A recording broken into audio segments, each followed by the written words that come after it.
this is an iHeart podcast. Guaranteed human.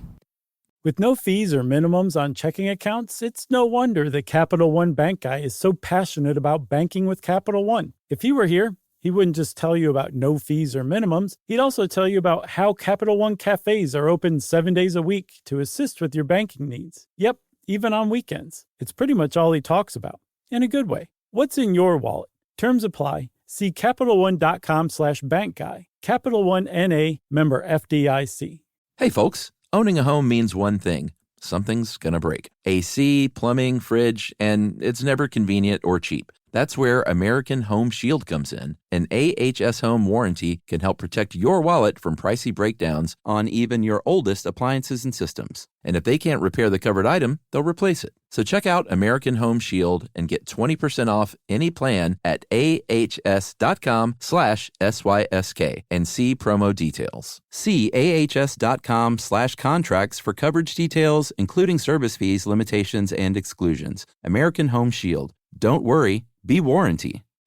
Hey, Portland and Seattle, we are coming to see you live next January. Yep, on January 15th, we're going to be in beautiful Seattle, Washington at the Moore Theater. Hooray! And then on January 16th, the next night, we're going to be at Revolution Hall in Portland. And we are super psyched for these, right, Chuck? That's right. These tickets are going fast, so for all the deets, go to our live home on the web, sysklive.com. Welcome to Stuff You Should Know from HowStuffWorks.com.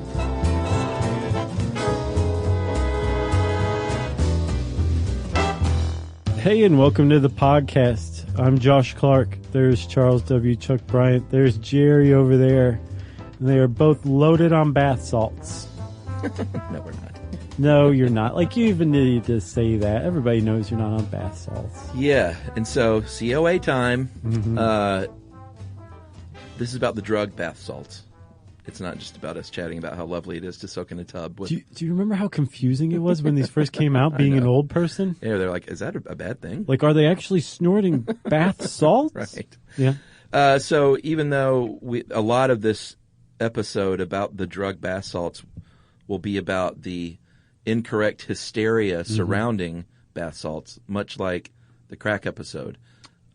You should still not ever do bath salts. Yeah. This is not an endorsement for going and trying bath salts. They're so 2011 anyway. Yeah, but there is a lot of interesting hysteria surrounding this, kind of like PCP and crack and all this stuff. Yeah, it's a really great study in how the media can really fuel drug hysteria. And not only how they can, how every time a new drug comes out, they do. Yeah. Because anytime the media scares everybody, people pay more attention to the news, and the media makes more money.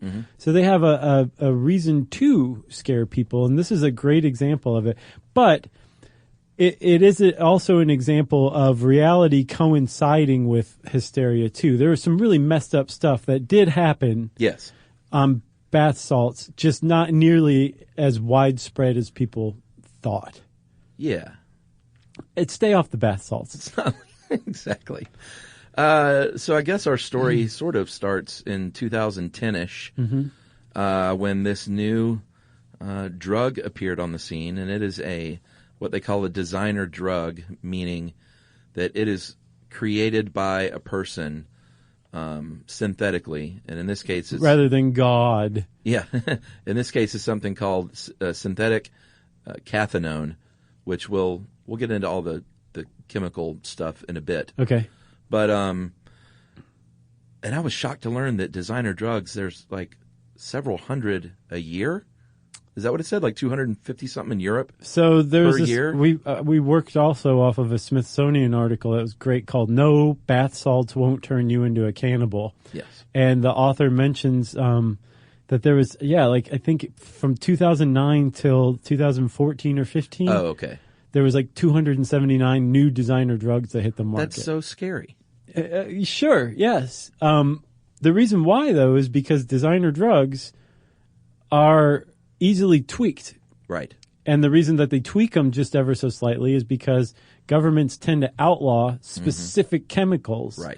And they do that by the chemical composition. Well, if you add like a covalent bond here or a hydrogen atom there or whatever, I don't know, I'm not a chemist.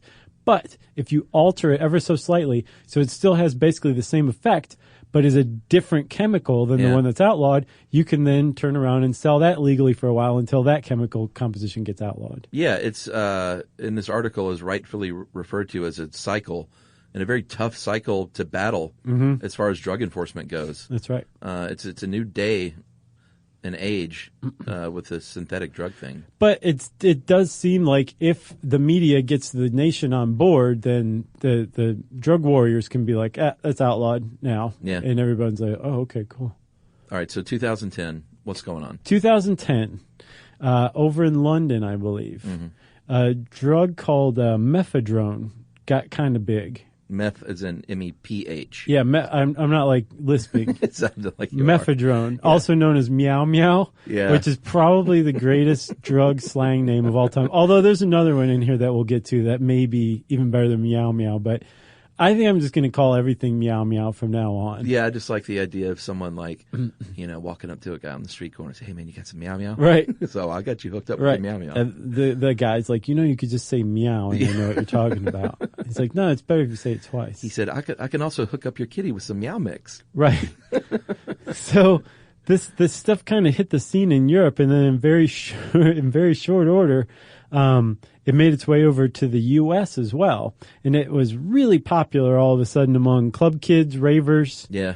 people who enjoy getting high on drugs. Really liked it a lot. Yeah, and wearing pants with wide legs. Sure, yeah, that's a big one still probably. Although I the think thing? that's like goths now. Like okay. now ravers are called goth kids. There's like been Really? a convergence. Yeah, it's weird. But they're all like into fluorescent. It's a bizarre convergence that happened somewhere in our rear view Yeah, for sure. after we kind of moved out of that. I mean, I was post-rave. Like, I wasn't in that scene even. I was too old for that. I was peri-rave.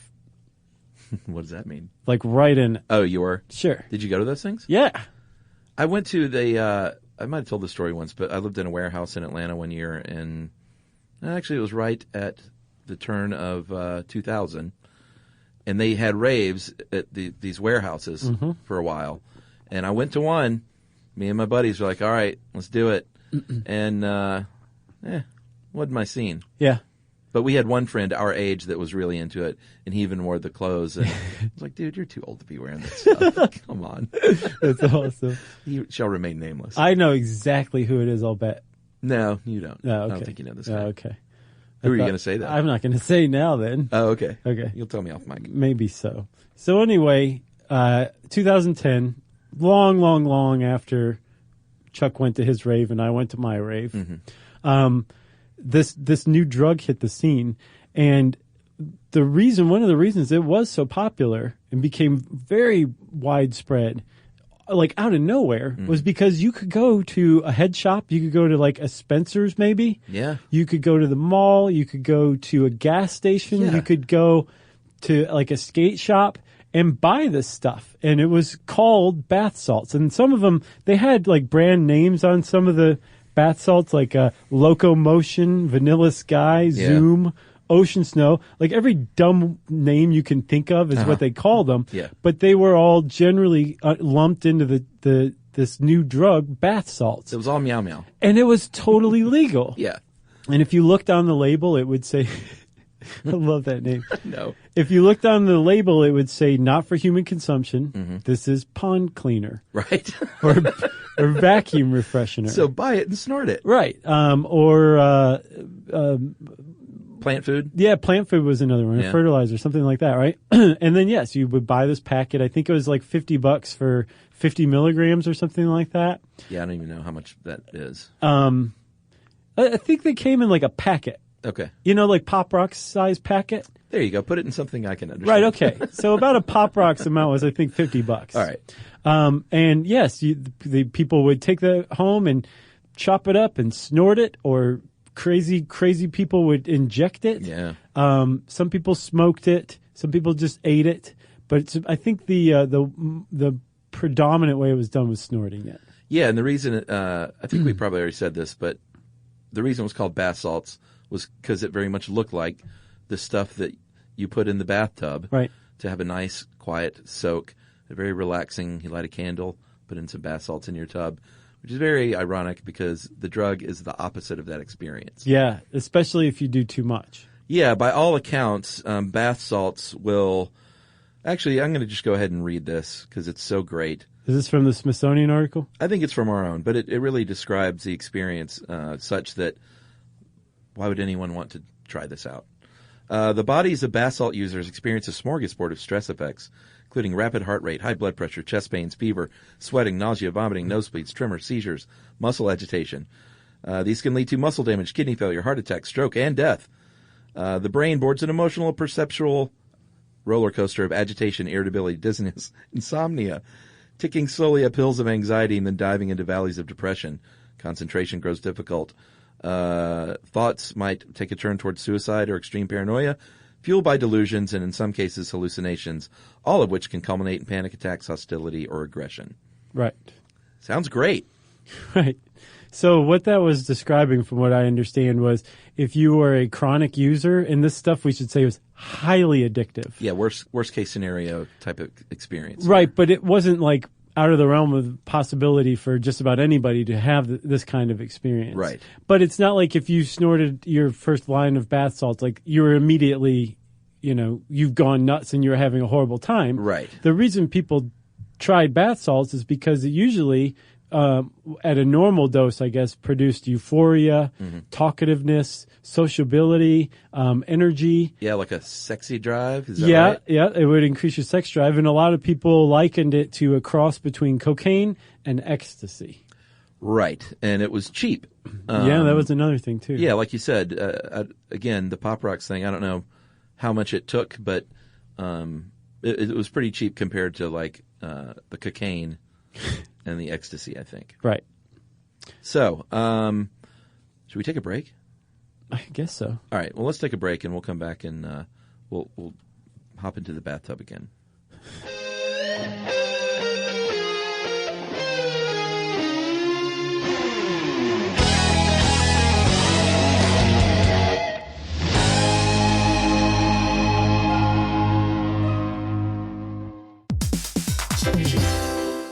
Hey, everybody. Here's a fact for you. In the United States, there is a break-in every 26 seconds, and that means that somewhere right now, an intruder is getting closer. And the problem with most security systems is that they only alert you after the break-in has started, and that's too late. Well, that's what makes SimpliSafe different. They use alerts. SimpliSafe's U.S.-based live agents, they identify threats on your property and help deter them before they actually break in. So the intruder never gets into your house. The crime is stopped before it even starts. That's right. And another great thing about SimpliSafe is they have no long-term contracts. They give you peace of mind and great value with their monitoring deterrence plans because they just start at about $1 a day. Yeah, SimpliSafe sent us a setup years back, and I still use mine every day. Yeah, and apparently setup, you can do it by yourself in under 30 minutes, so it's a really good value and it doesn't take long. So if you want to experience the SimpliSafe peace of mind, you can take advantage of the SimpliSafe discount offered to Stuff You Should Know listeners. Right now, you can get 50% off your new system by visiting simplisafe.com/stuff. That's half off at simplisafe.com/stuff. There's no safe like SimpliSafe.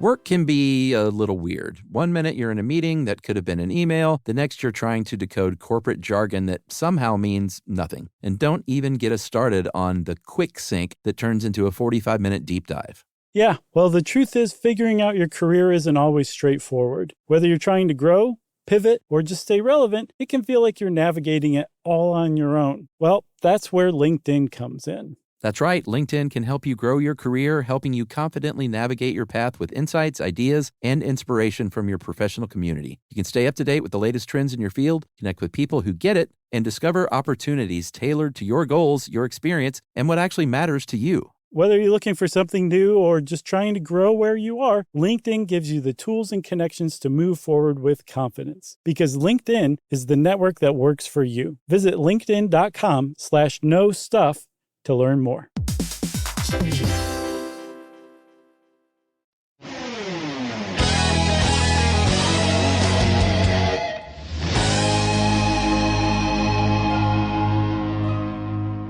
All right, Chuck, we're in the tub. We're soaking in it. It's very relaxing. Yeah, I think it's starting to permeate through the skin. Is that your foot? I sure hope so. Yeah, it's got a lot of hair on that toe. So here's why bath salts begin to make the news is because, and this is where it gets into a little bit of hysteria, because sometimes these people were in fact on bath salts and did some extreme things, and sometimes people were not on bath salts, but a cop on the scene who talked to a reporter said, "Yeah, it sounds like bath salts to me." Right. And then all of a sudden it's reported that way. Yeah, there was a very famous case of that. Yeah, most infamously is the zombie cannibal Rudy Eugene in Miami. Remember that? Yeah, oh yeah, I remember. Very disturbing. Yeah, like there was a man named Rudy Eugene who completely out of the blue, as he was walking around Miami one Saturday, just jumped on a homeless man that he saw, and over the course of like 18 minutes, ate his face. 18 minutes. Ronald Peppa was the name of the man, and he's recovered, actually. He doesn't have a face any longer. He doesn't have eyes or anything like that. Yeah. But he's taken the opportunity to learn the guitar again. Oh, wow. Yeah, he's actually seemed like he's in high spirits and everything now. Huh.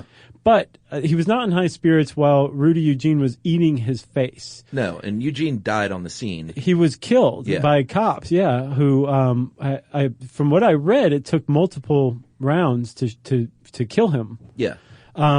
Making animal sounds. Yeah. Like, it was so disturbing, it immediately became a bath salt frenzy.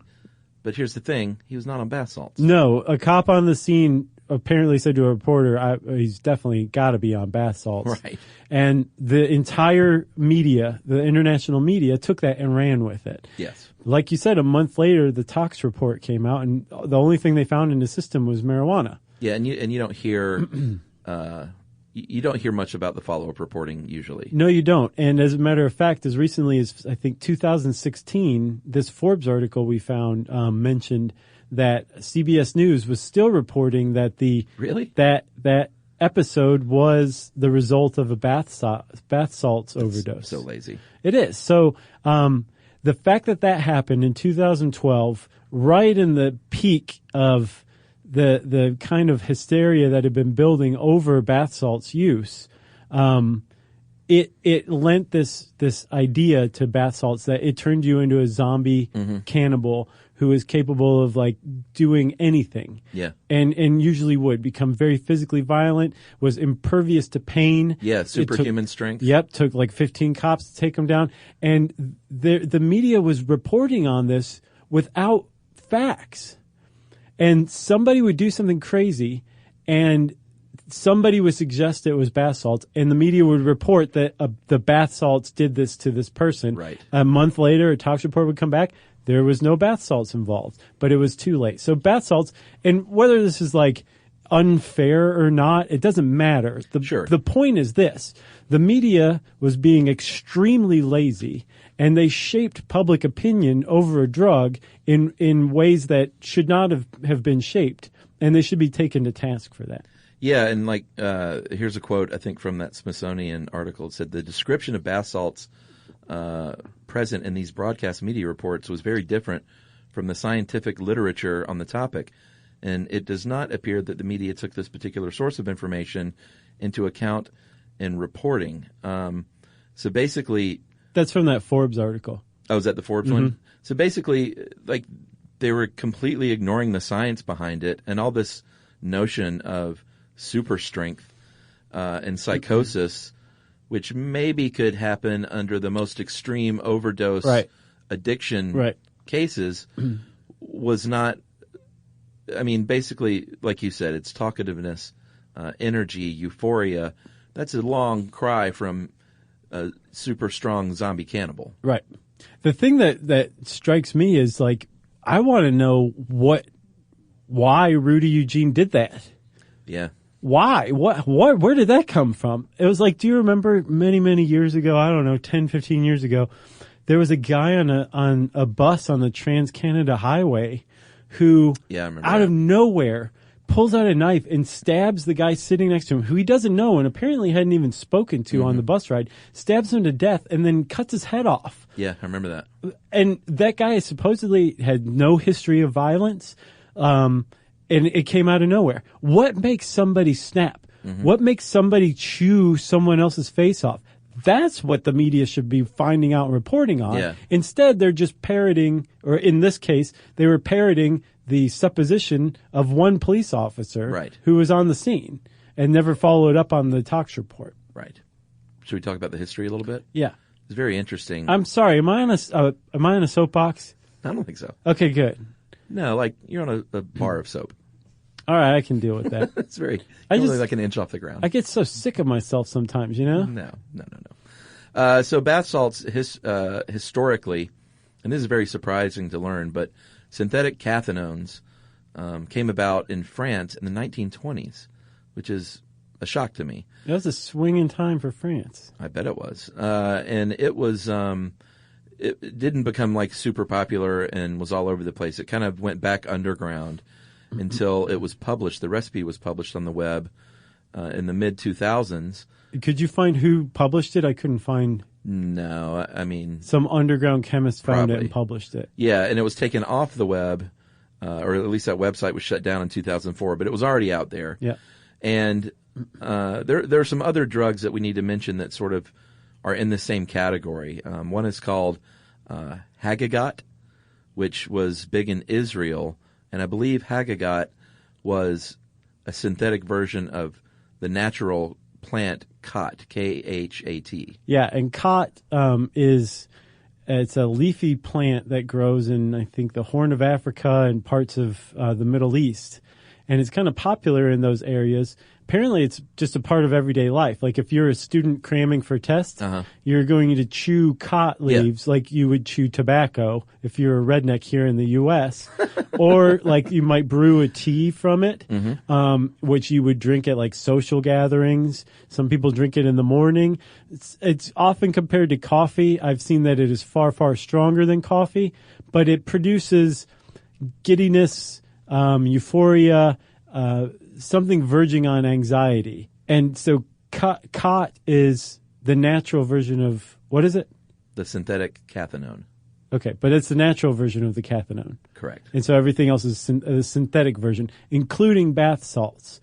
Right, and that Hagagot, which was big in the Middle East. So there are a lot of different versions. It's not like there was one bath salt recipe. Like, I think that it was continually sort of changed. In all of these synthetic drugs, like we mentioned, that cycle are constantly being tweaked and changed. Right. And are sort of different versions of the same thing. But so bath salts came about because, like I said, in 2010, mephedrone made a big splash on the UK club scene. Right. And mephedrone is kind of like it's like an even more synthetic version of MDMA, right? Yeah. It produces similar effects, but it's why can't I say it? Cathinone? Yeah. I don't know. Cathinone. Okay, I got it. Meow meow. It's a type of meow meow, right? Whereas MDMA is something else. But mephedrone, what it does is it forces a release of dopamine in the neurotransmitter, and that's your happy feeling. That's part of the reward center, the pleasure center in the brain, and it forces that. Well, everybody loved mephedrone. And they said, well, if you love mephedrone, also known as meow meow, you're going to love mephedrone mixed with a couple of other drugs. Yeah, one called methylone. Which is another cathinone. Yeah. Another type of meow meow. It does get a little confusing. And basically, from what I can tell, the reason that they say it's like cocaine and ecstasy is because of the combination of the things. Like one is like ecstasy and one is like cocaine. So two of them are like ecstasy. Oh, okay. Mephedrone and methylone are like ecstasy, where both of those things go in and say, hey, neurons, release a bunch of dopamine. Right. So you've got more than usual. The feel-good stuff. Right. And then you've got MDPV, and I'm going to try saying this out loud because I've practiced a couple of times. Let me see if I can... I didn't even highlight that word. Are you ready for this? Sure. Okay. Chuck, MDPV... It looks like the alphabet. It's so long. Methylene dioxypyrovalerone. Whoa. Yeah. I told you I practiced. That was take one, everyone. Just so you know, that was not the magic of editing. And MDPV is, I'm not sure if it's a cathinone or not, but what it does is it stimulates the release of norepinephrine. Mm-hmm. It also prevents its reuptake, but it also prevents the reuptake of dopamine. So you have two drugs that are forcing your neurons to release more dopamine, and another drug that's stimulating your fight or flight response. Yeah. And is preventing that dopamine that's being released from being taken up. So it's just floating in your brain. Yeah, it's like a perfect storm of brain activity. I guess if you're a drug user, the right kind of brain activity. Right. So, and these are three different drugs that people liked on their own that somebody mixed together. Yeah. Like MDPV is supposedly produces feelings akin to cocaine, but like 10 times the impact of it. Yeah. I've seen in multiple sources. And they mixed these three things together. That's what bath salts were. Correct. And so in 2010, in the UK, poison control centers fielded 3,470 bath salt calls just from January to June, which is about 10 times the previous year's total. By 2011, mid-2011, 28 states here in the United States had banned bath salts.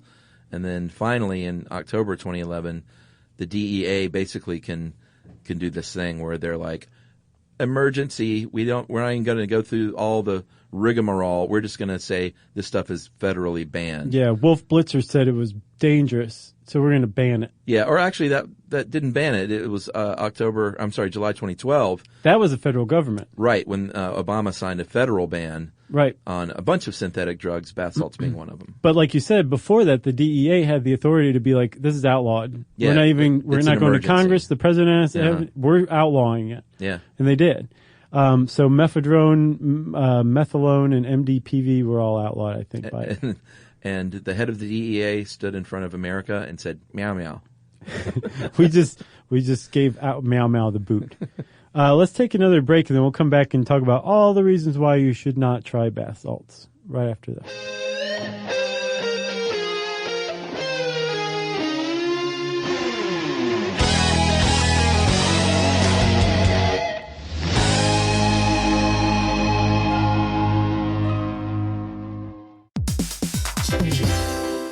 Hey, everybody, here's a fact for you. In the United States, there is a break-in every 26 seconds, and that means that somewhere right now, an intruder is getting closer. And the problem with most security systems is that they only alert you after the break-in has started, and that's too late. Well, that's what makes SimpliSafe different. They use alerts. SimpliSafe's U.S.-based live agents, they identify threats on your property and help deter them before they actually break in. So the intruder never gets into your house. The crime is stopped before it even starts. That's right. And another great thing about SimpliSafe is they have no long-term contracts. They give you peace of mind and great value with their monitoring deterrence plans because they just start at about $1 a day. Yeah, SimpliSafe sent us a setup years back, and I still use mine every day. Yeah, and apparently setup, you can do it by yourself in under 30 minutes, so it's a really good value and it doesn't take long. So if you want to experience the SimpliSafe peace of mind, you can take advantage of the SimpliSafe discount offered to Stuff You Should Know listeners. Right now, you can get 50% off your new system by visiting simplisafe.com/stuff. That's half off at simplisafe.com/stuff. There's no safe like SimpliSafe.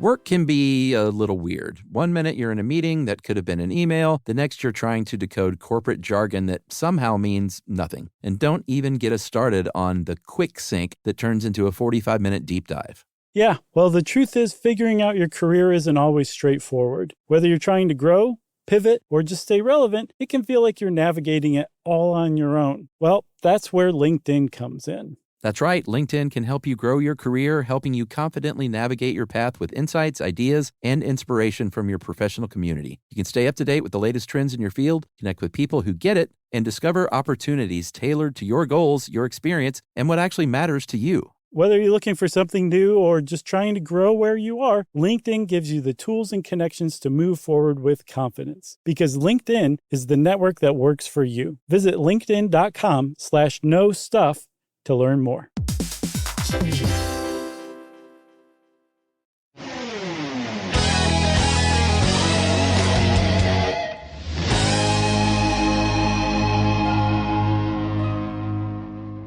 So, Meow Meow.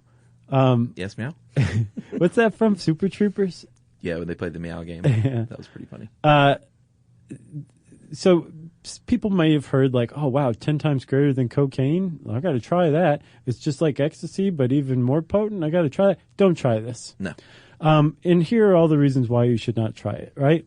So, yes, it will produce feelings of euphoria, great sensations in you if you do a normal dose. You don't really know what a normal dose is. One of the big problems with this is that it was a designer drug, meaning that it never spent any time in a legitimate pharmaceutical lab. Right. There was no research, there was no R&D, there was no testing, whether on like jailed inmates against their will or not. Mm-hmm. Nobody studied this stuff. They just did things like go over patents and medical literature to find compounds that sounded like, oh, I can work with that. I'm a chemist. Yeah. Let me adjust that a little bit and then give some to my neighbor who I don't really care if they live or die, right. And then see what happens. And if they get off on it, I'm going to flood the British club market with it, right? That's how these drugs come out. So no one who has any idea what they're talking about knows what an actual dose should be. And the problem with bath salts in particular and with cathinones is that if you traipse into the overdose territory, which you very easily can, you're in big, big trouble. Yeah, this I think it was the Forbes article you sent. All of those awful side effects that I mentioned before we took that break. Mm-hmm. You can happen upon that rather accidentally. Right. And it said that quite often a bath salt user will get way more than they bargained for. They're after the little sexy drive and, hey, I'm up and I'm talkative and I'm feeling like I'm the king of the world. Yeah, and watch me tear my shirt in half. Right. And before you know it, you're clawing skin off your arm in a psychotic break. Right. So that can happen if you overdose. It apparently also can happen if you're a chronic user too. And apparently, you mean like Dr. Dre's chronic, or you mean just a chronic user? Right. Sometimes the two overlap. Okay. But if you abuse the drug and you use it frequently, it can have all sorts of terrible effects on it will addict you.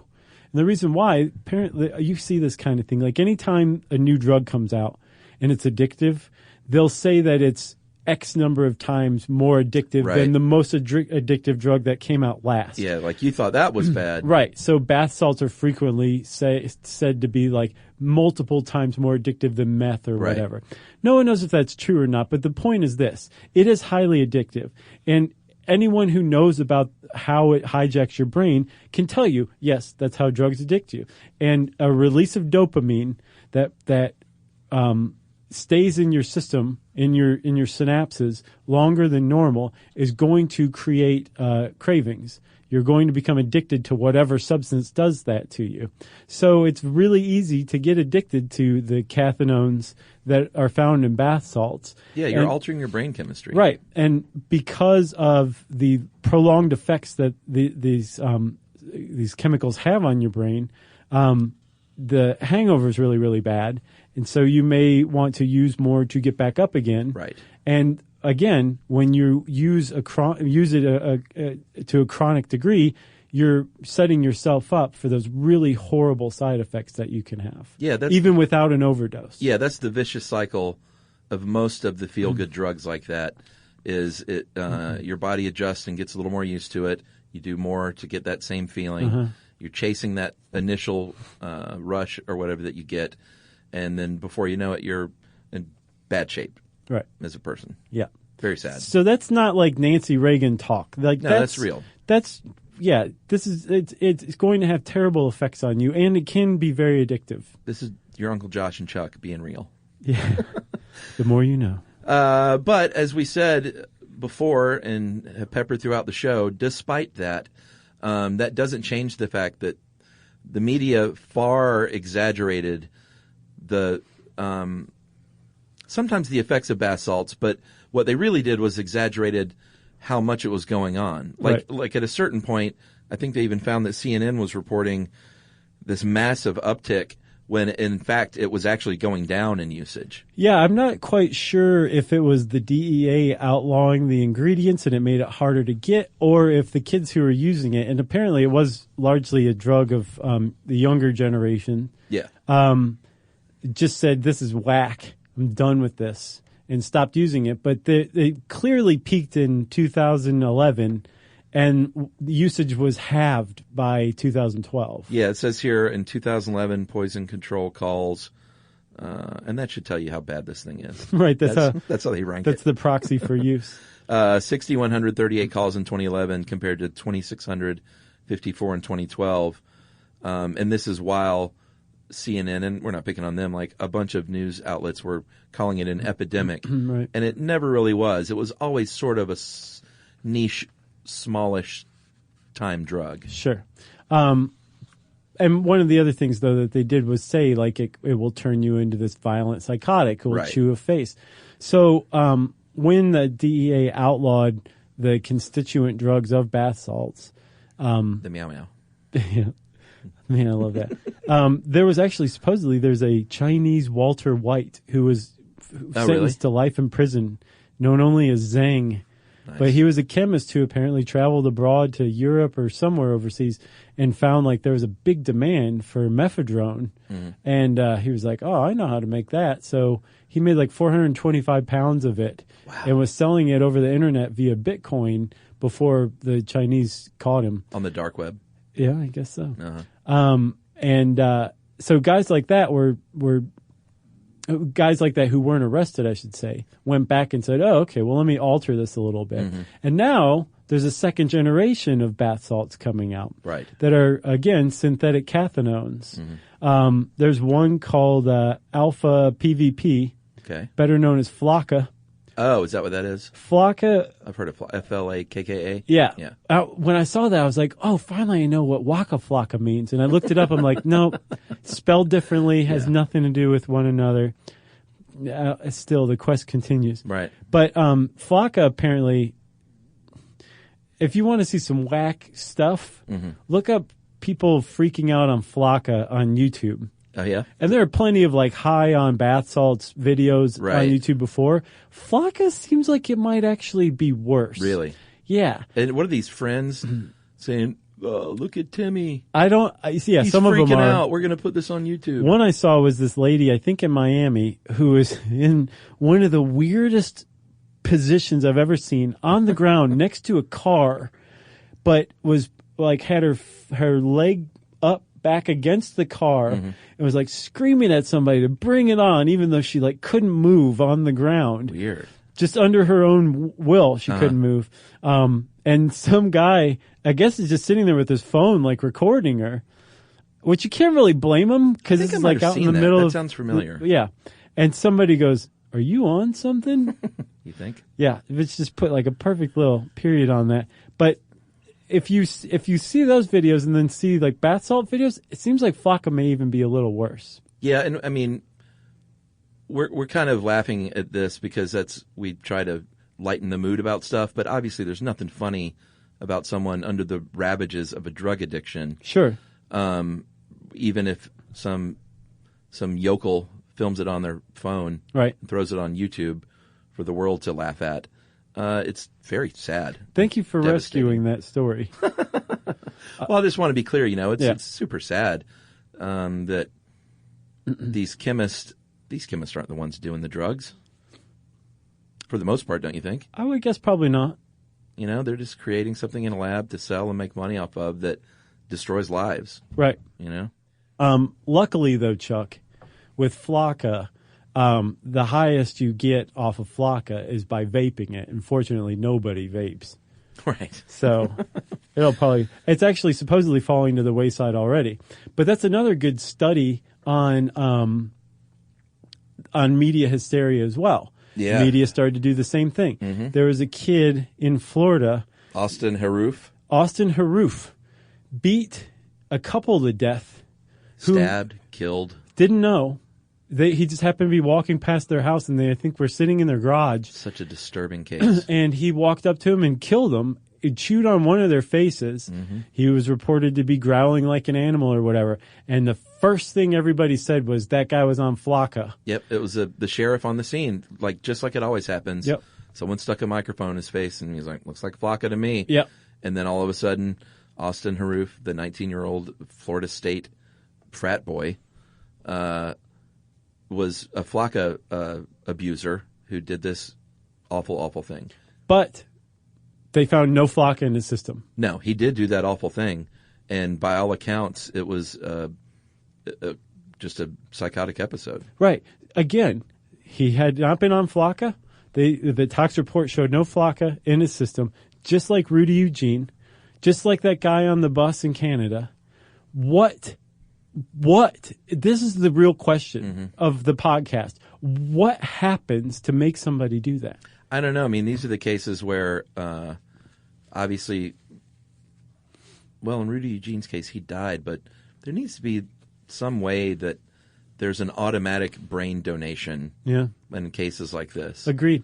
And so they can study what the heck is going on. I guess I guess you can kind of like let the media off the hook a little bit, or certainly let the public off the hook, because you want to give explanation to behavior like that. Yeah. You don't want to think that anybody could just be walking around and suddenly snap. Mm-hmm. You want to think that they have to be on something that overtakes their willpower, takes over their humanity and rids them of it and turns them into a monster. Not that we're all just ticking time bombs.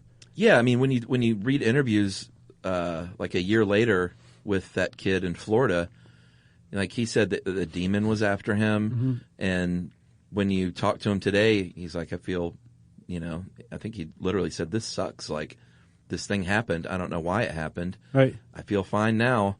So can you guys let me go? Yeah, that's not quite how it works. Right. But, and I'm not saying like have sympathy for this kid. It's a weird. Well, if he had a psychotic break that it's a weird thing there. He had like no control over. I feel a tremendous amount of sympathy for him. I do. I certainly feel it for his victims as well and their families. Yeah, I think but if that's this kid the just like lost his marbles and got violent and he had no control over it, really, honestly, then of course. Yeah, it's one of those things where there are many victims, and it's a tragedy on many fronts. Yeah. But by all accounts, in his case, it wasn't even like he was abused as a child. And, I mean, I think it literally, things happen sometimes with the brain, and there's something physical that happens in the body. Right. Some chemical, something happens in the brain. We don't know what it is, but that's the only explanation. Right. So, field of psychiatry. Stop sitting around congratulating yourselves and get to work figuring out what happens. Is that what's going on? And then lastly, there's one more new bath salt out on the market called 4MEC. And this one is the only other one that has a rival nickname to Meow Meow. It's called Shrimp. Emily sells bath salts in her store. I remember this was like, okay, are those bath salts or bath salts? But she... I mean, it's not in the news so much anymore, but it would be funny if she had to have a sign up that said, bath salts, not those bath salts. Right. These are your mom's bath salts. Right. Instead of not your mother's bath salts. But if your mom was on bath salts, then they would be her bath salts. It'd get confusing.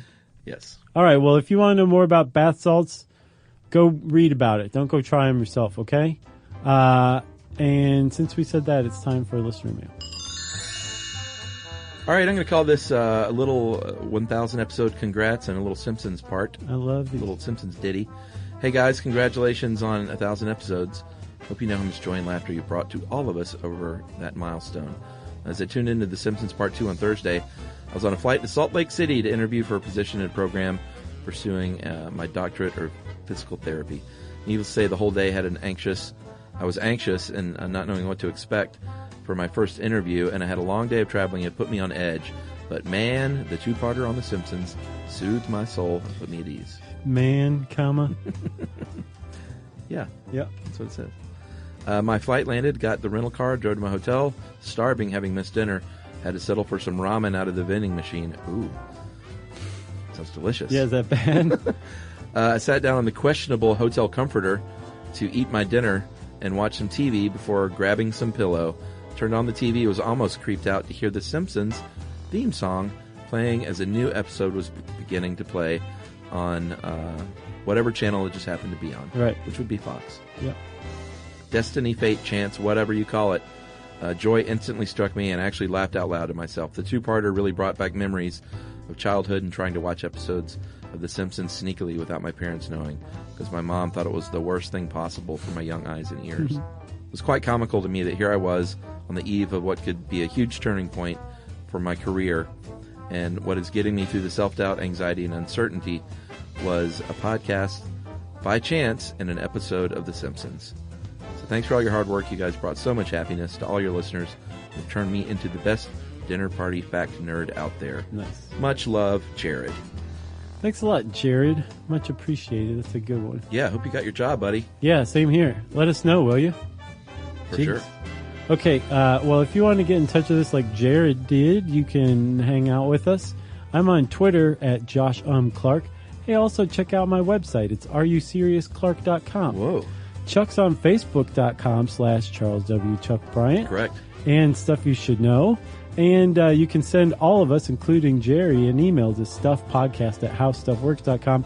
And then join us at our home on the web, the official stuffyoushouldknow.com. For more on this and thousands of other topics, visit howstuffworks.com.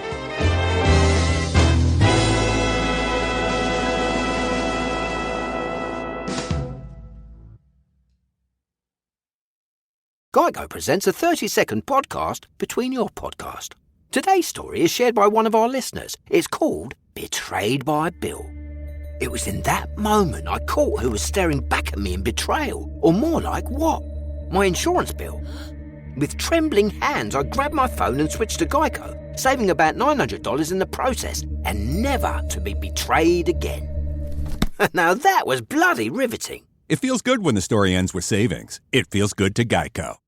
Mom, can I have Lingo Kids? Dad, Lingo Kids, please! When did we become the Lingo Kids house? No idea. Last week it was dinosaurs. This week it's... Lingo Kids! Why Lingo Kids? Because it's the best thing ever. We can play games with astronauts, wild animals, and superheroes. With more than 4,000 interactive games, songs, and shows, Lingo Kids is the #1 entertainment platform for young kids. So, no dinosaurs? And dinosaurs! Lingo Kids! Everything kids love. Download it for free. This is an iHeart podcast. Guaranteed human.